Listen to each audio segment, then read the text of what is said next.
사무엘하 6장 12절에서 23절까지 말씀입니다.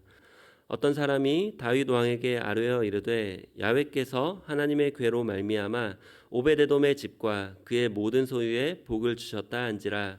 다윗이 가서 하나님의 궤를 기쁨으로 메고 오베데돔의 집에서 다윗성으로 올라갈새 야훼의 궤를 맨 사람들이 6걸음을 가매 다윗이 소와 살찐 송아지로 제사를 드리고 다윗이 야훼 앞에서 힘을 다하여 춤을 추는데 그때 다윗이 베에봇을 입었더라.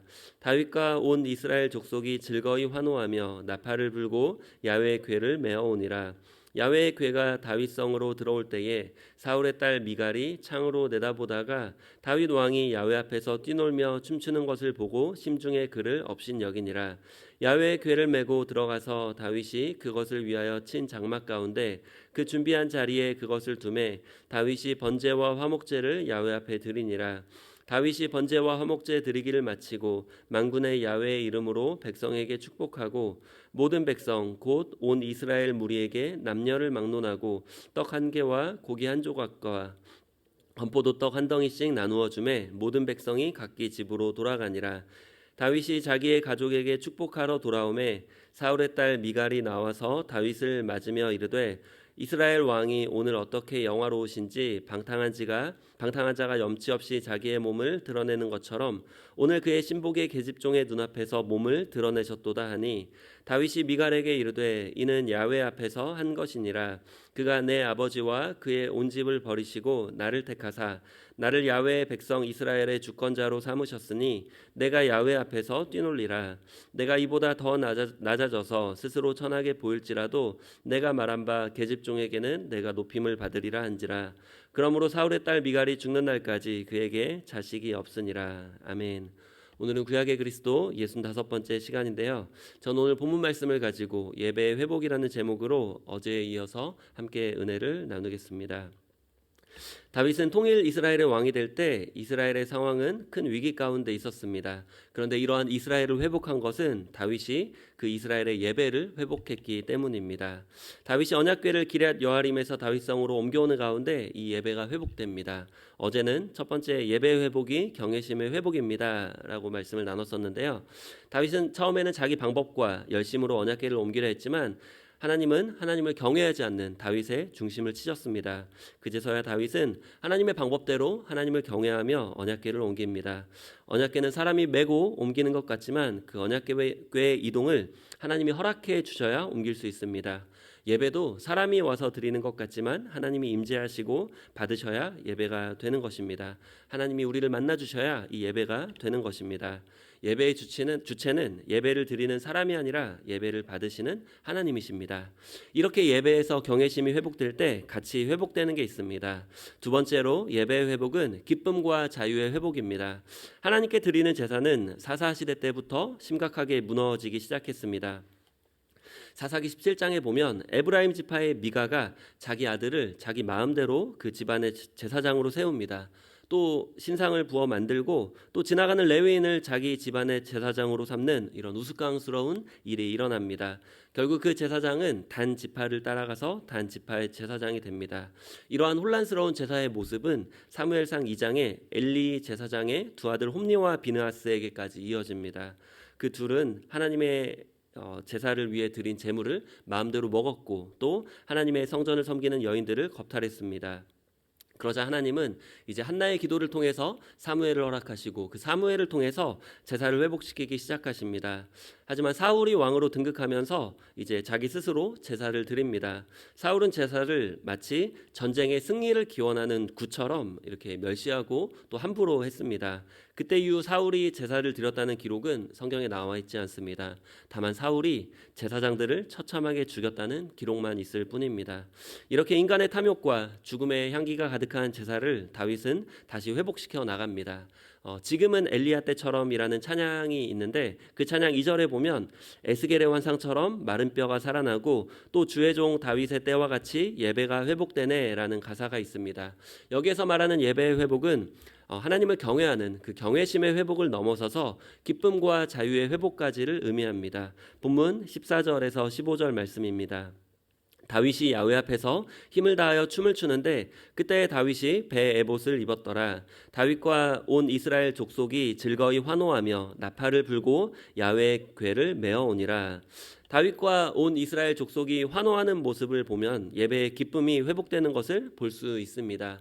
또한 다윗은 왕이었는데도 하나님 앞에서 힘을 다하여 춤을 추는 모습을 보면 예배의 자유가 회복된 것을 볼 수 있습니다. 유대인은 오늘날 우리가 입는 팬티처럼 그러한 속옷이 없었습니다. 다윗은 배로 만든 에봇을 입고 있었는데 너무 격하게 춤을 추다 보니 몸이 드러나기도 했습니다. 그래서 다윗이 뛰놀며 춤추는 것을 사울의 딸 미갈이 창문으로 볼 때에 마음에 다윗을 업신여겼다라고 성경은 기록합니다. 다윗이 제사를 다 마치고 이제 다윗이 자기 가족을 축복하러 올라올 때 미갈이 다윗을 이렇게 조롱합니다. 사무엘하 6장 20절 말씀입니다.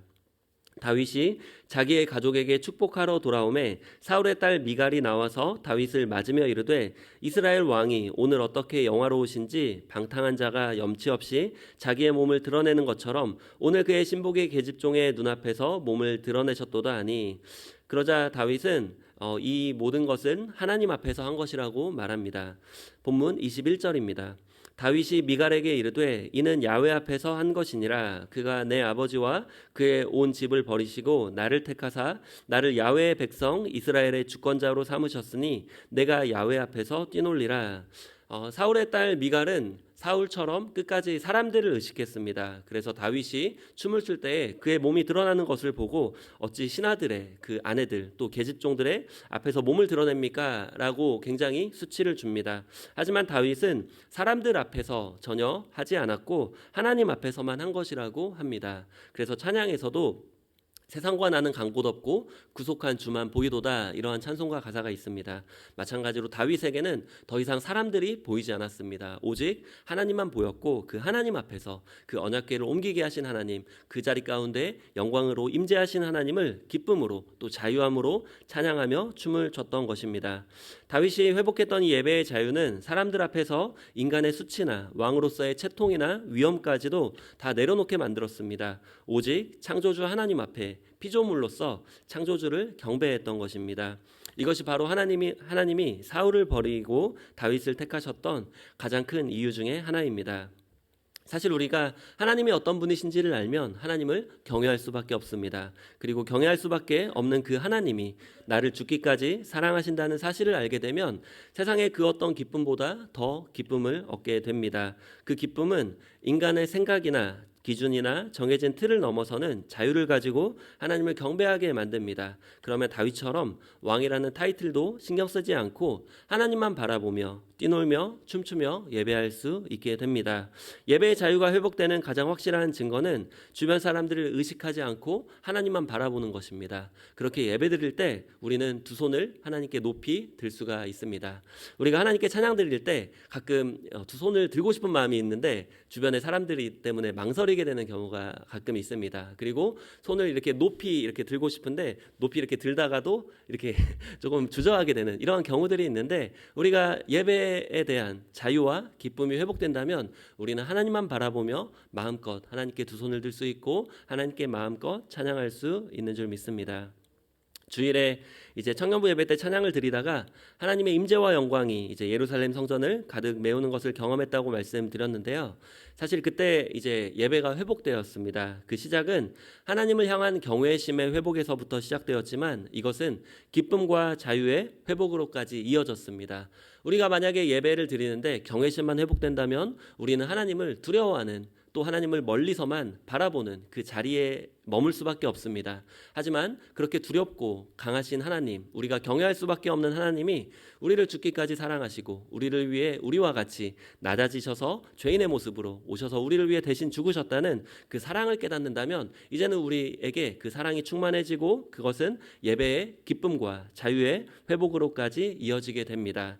그렇게 예배를 드리고 나니 사실 예배 설교를 앞두고 있었는데 그러한 마음의 부담감도 다 내려놓게 되었고 또 여러 가지 근심과 걱정들도 다 잊혀지게 되었습니다.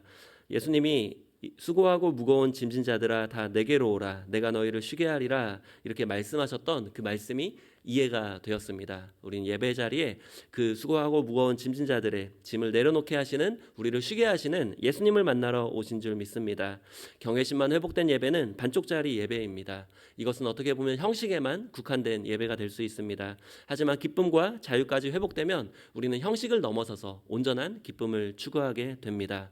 우리 한국의 예배를 보면 예전에 80년대 70년대 때 이제 너무나 경외심을 추구한 나머지 예배의 형식을 너무나 강조했던 적이 있습니다. 그래서 예배 때 드럼을 치지 못하고 또 기타를 치지 못하고 피아노도 치지 못하고 오르간만 이렇게 쳤던 적이 있었는데요. 그런데 다윗처럼 그 예배에 대한 경외심이 회복되고 그것을 넘어서서 기쁨과 자유까지 회복된다면 우리는 다윗처럼 소고를 들고 춤을 출 수 있고 또 기쁨으로 뛰놀 수가 있는 것입니다.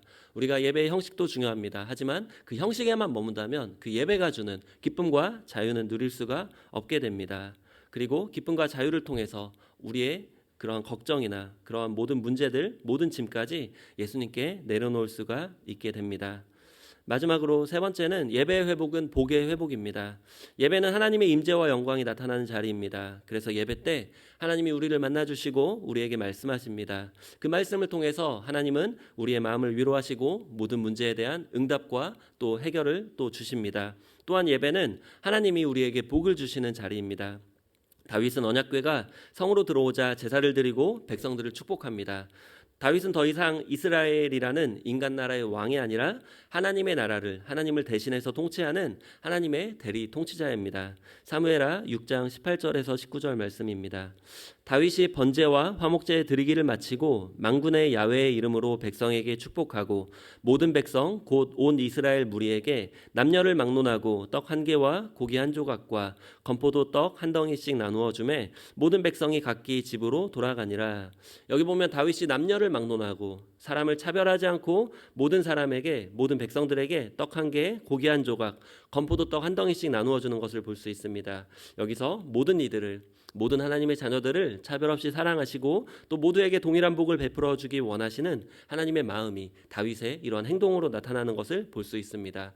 다윗은 예배를 통해서 그 삶의 모든 부분이 회복되었고 하나님의 나라를 대신 통치하는 그 하나님의 대리 통치자로서의 그러한 사명과 그러한 마음까지도 회복되었습니다. 하나님은 하나님의 백성들에게 복을 주길 원하십니다. 그래서 하나님은 아론과 그의 아들들, 제사장들에게 이스라엘 자손을 이렇게 축복하라고 말씀하셨습니다. 민수기 6장 24절에서 27절 말씀입니다. 우리 함께 읽겠습니다.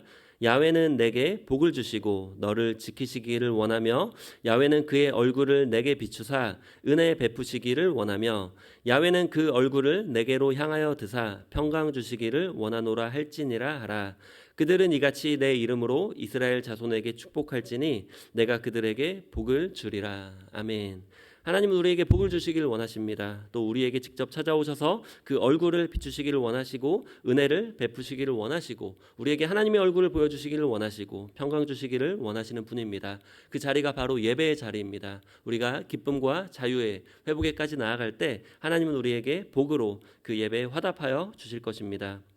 다윗은 하나님을 예배함으로 복을 하나님께 받으려고 했습니다. 하지만 사울은 복을 받으려고 하나님께 예배하려 했습니다. 순서가 거꾸로 된 것이죠. 사울의 딸 미갈의 말을 보면 하나님을 경외하고 예배의 자유와 기쁨을 누리기보다 사람들 앞에 왕의 체면을 지키는 것이 더 중요했습니다. 결국 사울의 딸 미갈은 사울과 똑같은 그러한 생각과 마음으로 말을 했던 것입니다. 결국 사울의 딸 미갈은 죽는 날까지 자식이 없게 됩니다.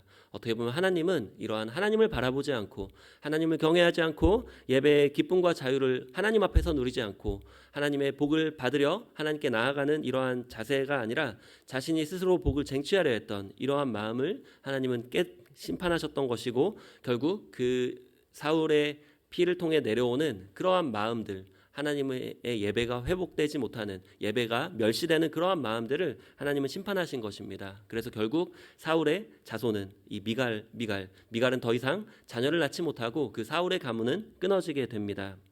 우리가 하나님을 전심으로 예배할 때 하나님이 주시는 복을 우리가 누릴 수 있는 줄 믿습니다. 말씀 맺겠습니다. 우리 세 가지로 예배 회복에 대해서 나눴는데요. 첫 번째로 예배 회복은 경외심의 회복입니다. 우리가 하나님이 누구신지를 알 때 하나님을 경외할 수 있고 우리가 예배 가운데 하나님을 만날 수 있습니다. 두 번째로 예배 회복은 기쁨과 자유의 회복입니다.